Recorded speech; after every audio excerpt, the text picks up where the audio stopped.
Lee Phillips here. Yeah, I'm still a liar. A lawyer. Don't hold that against me. I want to talk about basically who do you have to notify when you amend your living revocable trust? Who do you notify when you amend the trust? What do you have to do when you amend your trust?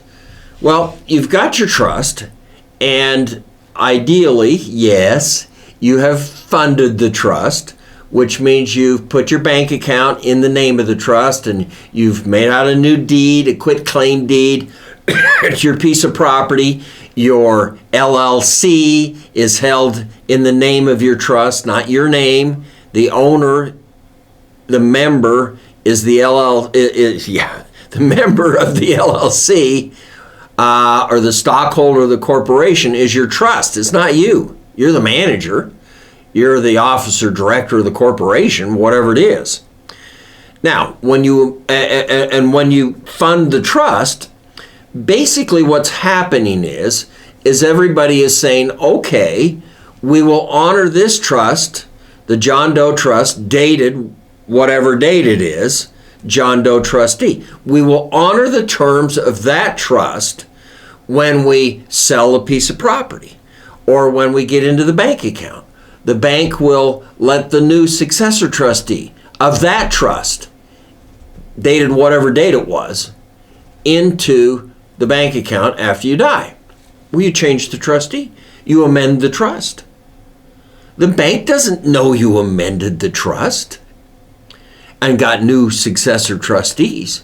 You've got to go down and change the ownership again from this trust to this trust, the amended version.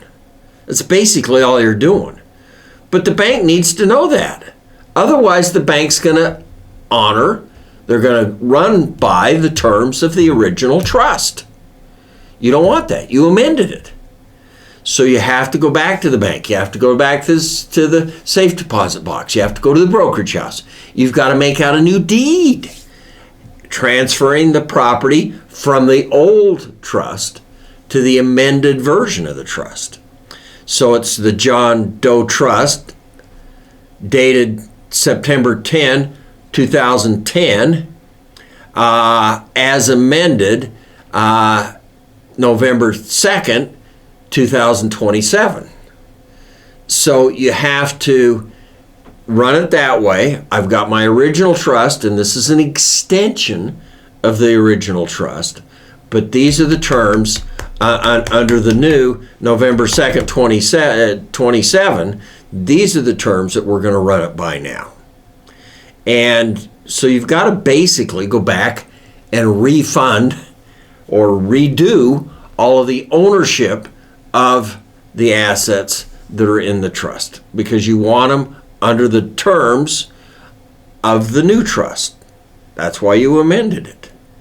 So it's a pain in the butt. And yes, you have to do it. If you don't do it, they're not going to honor this amended version. They don't know that the amended version exists. So anyway, I don't mean to belabor the point, but you've got to go back and make all of these changes when you change the ownership, or when you amend the trust. You've got to go back and do all of the changes. Now, don't forget, pick up my ebook on how to use a trust. And do you have to, another thing I just thought of, do you have to notify the successor trustees or the beneficiaries? And the answer is no, not really. The beneficiaries don't care if you have a change in your trust. In fact, the beneficiary doesn't even need to know they're a beneficiary. Now, your kids, they know they're beneficiaries of your estate or your trust. But no, you don't need to notify the successor trustees. Well, you may want to notify the successor trustees because your son or whoever it is needs to know that when you die or when you become incompetent, they're going to take over the reins and they're going to manage the assets in the trust. They don't manage your other assets, just the ones in the trust. So anything that you're going to probate or any of that stuff has got to be in the trust. It's got to be owned by the trust. Now, like I said, get my ebook on how to use a trust, and I've just made a new webinar. It runs about an hour and 10 minutes on basically trusts. So click on that and watch it. It's kind of fun. I'm not too boring for a liar. Well, a little bit, but not too bad. By the way, love us and like us and all of that sort of stuff. And if you have questions, give me a question and I respond to them. Lee Phillips talking about who do I notify when I amend my trust.